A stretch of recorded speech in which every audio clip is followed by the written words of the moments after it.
Hi, I'm Sarah. Today, I'm going to read you Victoria's story. It's called Mom Wanted a Lake House for Her 60th Birthday. I gave her a different gift, and she threw it in the trash. You're completely useless, she snapped. So I walked away and gave the gift to my stepmom instead. When Mom saw what was in the box, she started. Well, let's begin. My name is Victoria, and I'm 32. I work as a lead expert for a cosmetology company that sells high-end beauty products. The salary's great, so good that I bought my own apartment 2 years ago. Now, I'm ready for something more, a lake house where I can escape on weekends and holidays. Somewhere peaceful. This idea won't leave my head. I keep imagining myself on a deck, staring at the lake, finally having a quiet space that's all mine. Work can be stressful, and the city's always loud. A lake house would be the perfect break. So, I decided to bring it up during a family dinner. But things with my family aren't simple. My parents split when I was 12.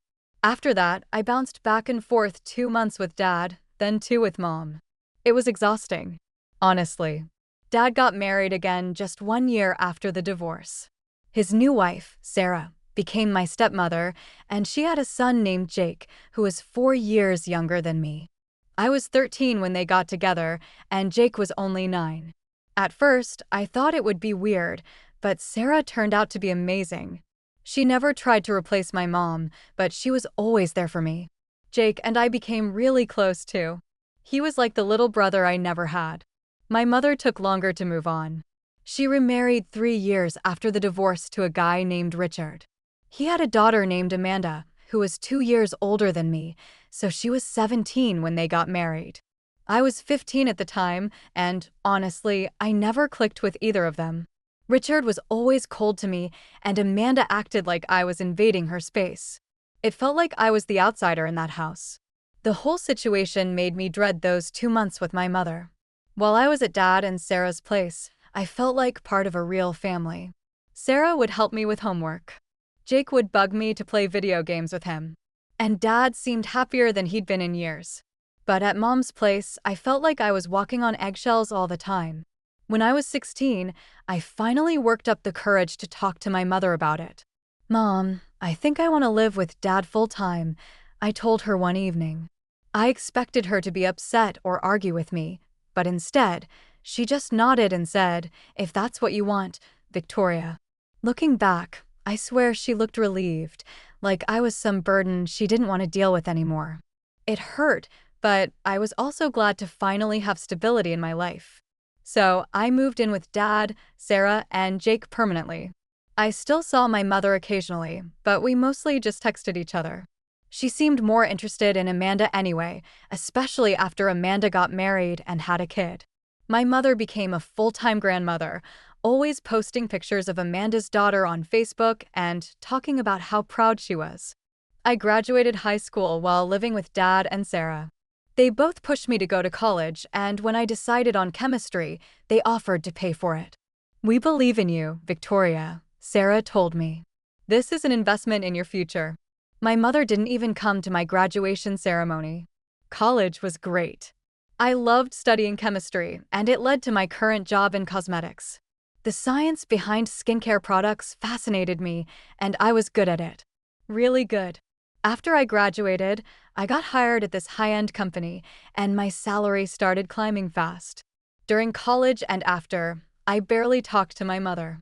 She was completely wrapped up in Amanda's life and her granddaughter.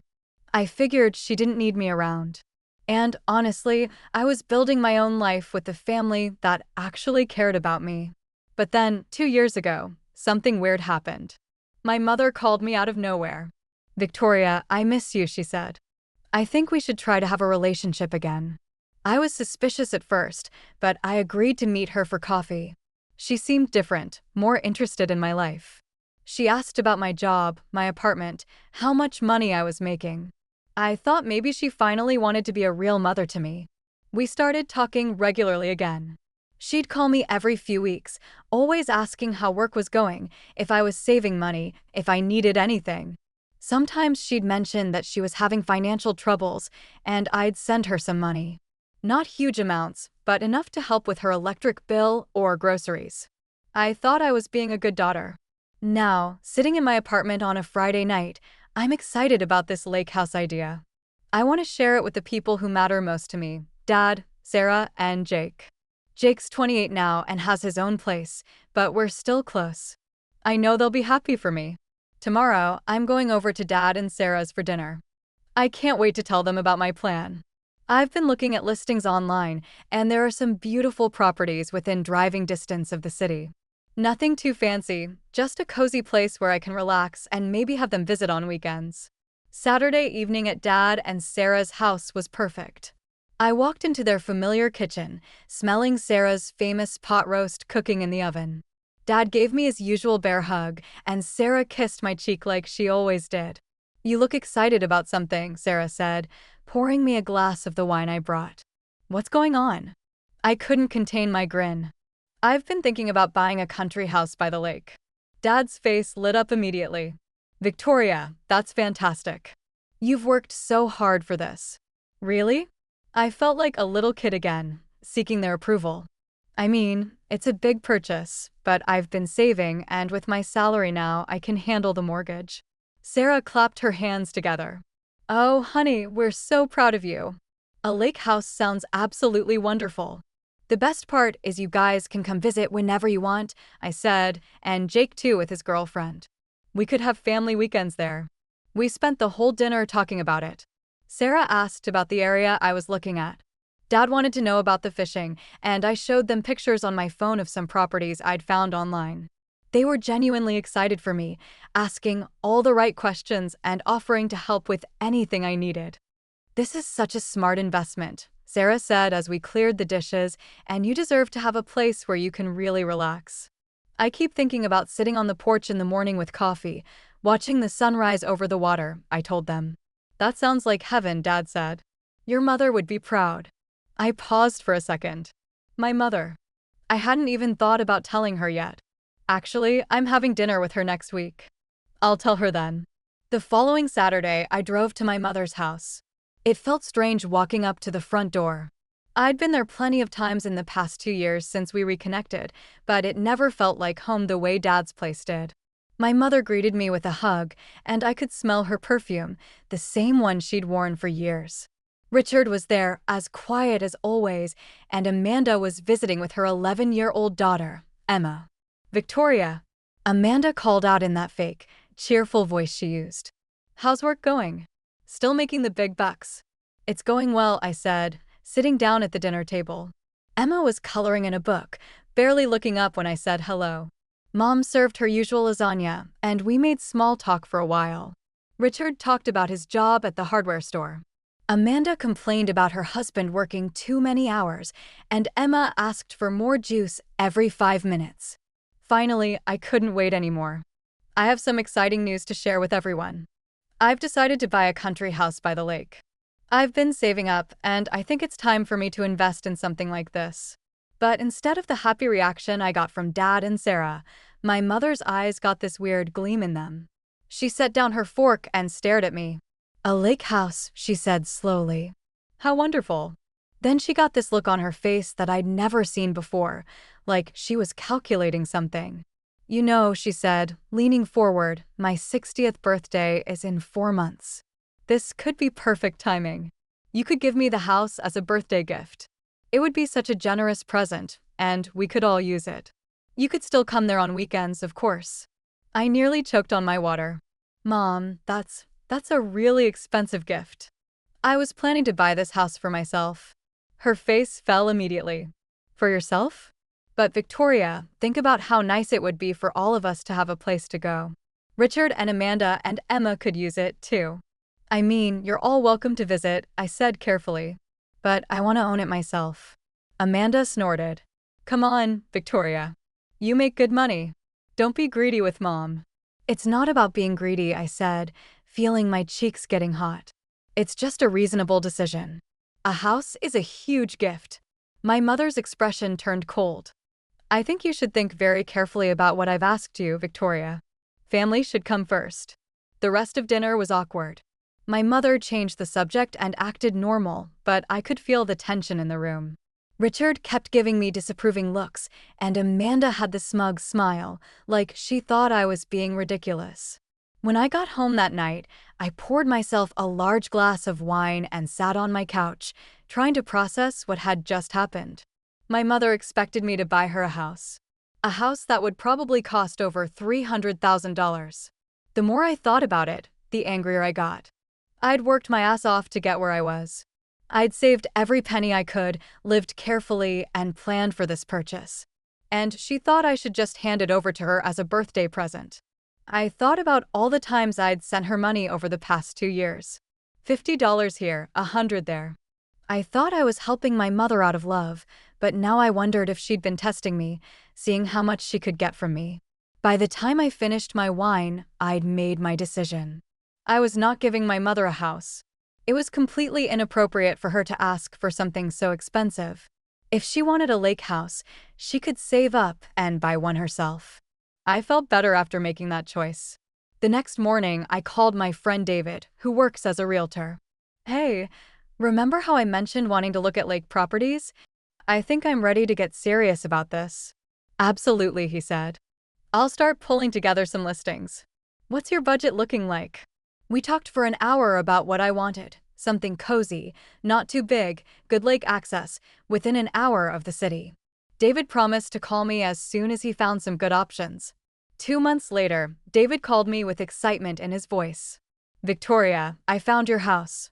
It's perfect for what you described, and it just came on the market. I drove out that same day to look at it. The moment I saw it, I knew David was right. It was a small 2-bedroom cottage with a wraparound porch, sitting on a beautiful lot right on the lake. The price was at the top of my budget, but with a mortgage, I could make it work. I want it, I told David before we even finished the tour. 3 weeks later, I was standing in front of my new lake house, holding the keys in my hand. I couldn't believe it was actually mine.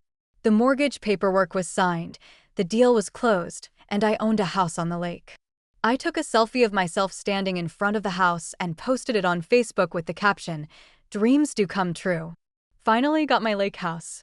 I was inside exploring my new place when my phone rang. It was my mother. Victoria, I just saw your post. My mother's voice came through the phone, sharp and angry. Why didn't you consult me before buying a house? I stopped walking around my new living room and stared out at the lake. Consult you? Why would I need to do that?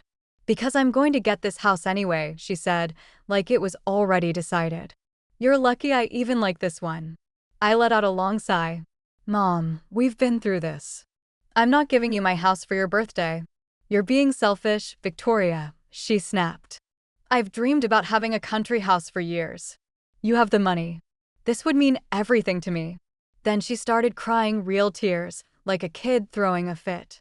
I can't believe my own daughter won't do this one thing for me, she sobbed. Before I could say anything, she hung up. I stared at the phone for a second, then shook my head and put it down. This was just too much. I wasn't calling her back. I wasn't going to play into her drama. 2 weeks later, I was at dinner with Dad and Sarah. I needed to tell them what happened. That's not okay, Sarah said, clearly upset. Victoria, please tell me you're not even thinking about giving her the house. Of course not, I said. But she won't stop texting me. Look at this. I handed them my phone. Text after text from Mom, saying she was tired of the city, that she deserved peace, and that I should care more about family. This is emotional blackmail, Sarah said sharply. Don't you dare give in. Dad didn't say anything right away. Then he looked straight at me. Victoria, your mom never put you first. Not when you were little. Not now. You don't owe her anything. Their support made me feel stronger. I'd been ignoring most of my mother's messages, only responding to the ones that weren't about the house. But as her birthday got closer, the messages got worse. Finally, the day of her 60th birthday party arrived. I decided to give her a nice gift, something meaningful but reasonable. I went to a car dealership and bought her a small used car, nothing fancy, but newer than what she was driving and in good condition. It cost me about $15,000, which I thought was generous. I had them wrap the keys in a small jewelry box. The car would stay at the dealership until after the party. Then we'd go pick it up together. When I arrived at my mother's house for the party, she hugged me and seemed genuinely happy to see me. All her friends were there, plus Richard's family and some neighbors I recognized. "Victoria, sweetheart, come sit here," she said, guiding me to a chair right next to hers. "I saved you the best seat." She leaned over and whispered, "I really hope this gift is going to be good." I just smiled and didn't say anything. Let her wonder. The party went on for a while. Cake, small talk, people telling stories about my mother. I felt awkward the whole time, but I tried to be polite. Finally, it was time for presents. My mother stood up and tapped her wine glass with a fork. Everyone, I have something exciting to share," she announced. "My daughter Victoria has a very special surprise for me tonight." My stomach dropped. What was she doing? "Victoria has decided to give me her beautiful new lake house for my birthday," she said proudly. The whole room burst into applause. People were congratulating her, saying how lucky she was to have such a generous daughter. I sat there frozen, watching this nightmare unfold. My mother looked at me expectantly, waiting for me to stand up and confirm what she just said. But I wasn't going to play this game. I stood up slowly and handed her the small box. "The keys to the lake house aren't in here, Mom. But I think you'll like what I got you instead." Her face went from excited to confused to furious in about 3 seconds.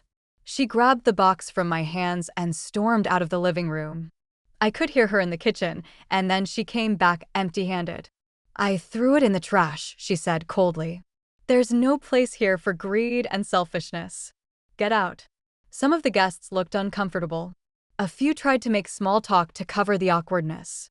But Richard and Amanda were nodding, like they approved of what my mother had done. "You really embarrassed yourself tonight, Victoria," Amanda said with that nasty smile of hers. I didn't say a word. I got up from my chair, walked into the kitchen, and pulled the small box out of the trash can. It wasn't even opened. Then I left through the front door. When I got home, I was shaking. I called Sarah immediately. "She threw your gift in the trash without even opening it?" Sarah's voice was furious. "Victoria, I'm so sorry."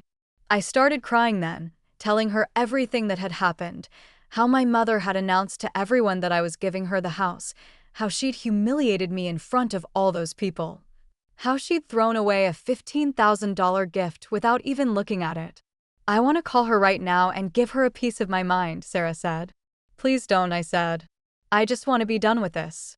After I hung up, I sat in my apartment holding the box with the car keys inside. What was I supposed to do with a car now? I thought about returning it and getting my money back. But then I had a better idea. The next morning, I drove to Dad and Sarah's house with the car keys in my pocket. "Sarah," I said when she opened the door, "I have something for you." I handed her the box. This was supposed to be my mother's birthday gift. She threw it away without even opening it. "But I want you to have it because you're the one who's been a real mother to me." Sarah opened the box and saw the car keys. Her eyes filled with tears. "Victoria, you can't give me a car," she whispered. "Yes, I can," I said. "You've done more for me than my real mother ever did. You deserve this." She started crying and hugged me so tight I could barely breathe. "I love you so much, sweetheart." We drove to the dealership together and picked up the car. It was perfect for Sarah, small enough for her to feel comfortable driving, but reliable and safe. I took a photo of her standing next to it, looking so happy and surprised. When I got home, I posted the photo on Facebook with the caption, "When your real mother rejects a gift, you give it to someone who actually deserves it." This car is now in the right hands. The next morning, my phone started ringing at 7 a.m. It was my mother calling over and over again. I ignored every single call. When she realized I wasn't picking up, the text messages started flooding in. "Victoria, you need to give me that car. It was my birthday gift. I can't believe you would do this to your own mother.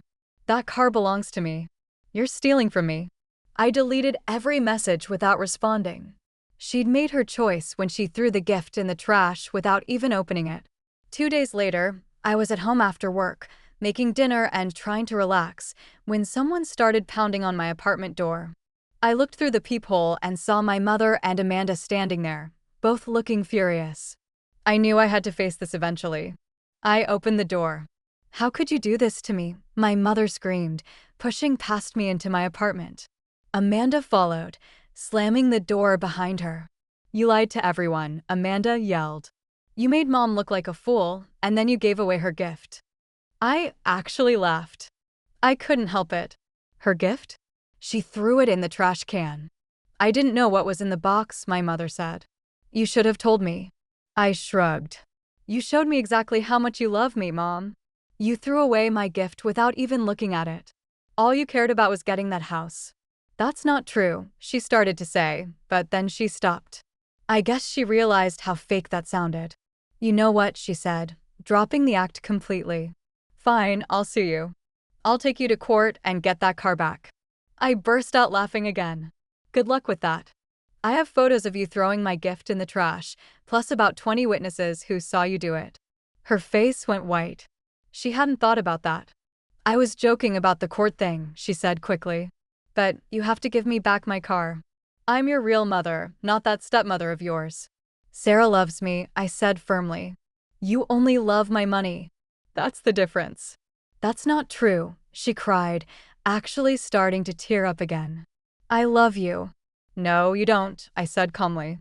If you loved me, you would have been happy about my house. Instead, you tried to take it from me. You threw away a $15,000 gift because it wasn't expensive enough for you. Amanda stepped forward. You're being ridiculous, Victoria. Mom deserves that car more than your stepmother does. Get out, I said, pointing at the door, both of you. And don't contact me again. They left finally. My mother was still crying, and Amanda was muttering about how ungrateful I was. I locked the door behind them and poured myself a very large glass of wine. That was 8 months ago. I haven't spoken to my mother, Amanda, or Richard since that night. My mother tried calling and texting for a few weeks, but I blocked her number. Eventually, she gave up. My life is so much better now. I spend weekends at my lake house, reading on the porch and swimming in the lake. Dad and Sarah come visit all the time. Sarah loves driving her car up there. She says it makes her feel independent. Jake brings his girlfriend, Emma, there, too. They love sitting by the fire pit at night, making s'mores and talking about their future. Last month, Jake asked if he could propose to Emma at the lake house. Of course, I told him, this place is for family. He proposed to her on the dock at sunset, and she said yes. Now they're planning their wedding, and Jake asked if they could have the ceremony at the lake house, too. I'm so excited to help them plan it. Sarah's already talking about decorating the porch with flowers and setting up tables on the lawn. Dad wants to string lights between the trees. It's going to be beautiful. Sometimes I think about my mother and wonder if she ever regrets what she did. But honestly, I don't miss the drama. I don't miss her constant demands for money or her guilt trips about family obligations. I don't miss feeling like I was never good enough unless I was writing her a check. Sarah calls me every week just to chat, not to ask for anything, just to see how I'm doing. Dad texts me funny memes and pictures of fish he caught. Jake sends me photos of wedding venues and asks for my opinion. This is what real family feels like. The funny thing is, if Mom had just been happy for me about the house, if she had been supportive like a real mother should be, I probably would have invited her to visit all the time. She could have enjoyed the lake house without owning it. But she couldn't stand the idea of me having something she didn't control. Last weekend, Sarah and I sat on the porch as the sun went down. We had wine in our hands and the water in front of us. She was talking about a book she'd been reading. I just listened, soaking in her voice and feeling thankful. You know what I love most about this place? I asked. What's that, honey? She said. It's filled with people who actually want to be with me, not people who just want something from me. She gave my hand a gentle squeeze. You deserve that, Victoria. You deserve love for who you are, not what you give. She's right. I spent years trying to buy my mother's love. I sent her money every time she asked, hoping one day she'd see me as more than a wallet. But some people don't change. Now, I have a family who chooses to love me. Sarah didn't have to care about me when she married my dad, but she did. She treats me like her own. Dad could have taken my mom's side, but he stood by me. Jake didn't have to pick sides either, but he chose to cheer me on. These are my people. These are the ones who will be at his wedding next summer, dancing under the stars at my lake house. This is my real family. And my mom? She's still driving that same old car, still in that house with Richard and Amanda, still probably whining about how life's unfair. But that's not my problem anymore. I'm done chasing love from people who don't want to give it. I'm done feeling bad for having the things I've worked for. I'm done being pulled around by guilt and fake tears.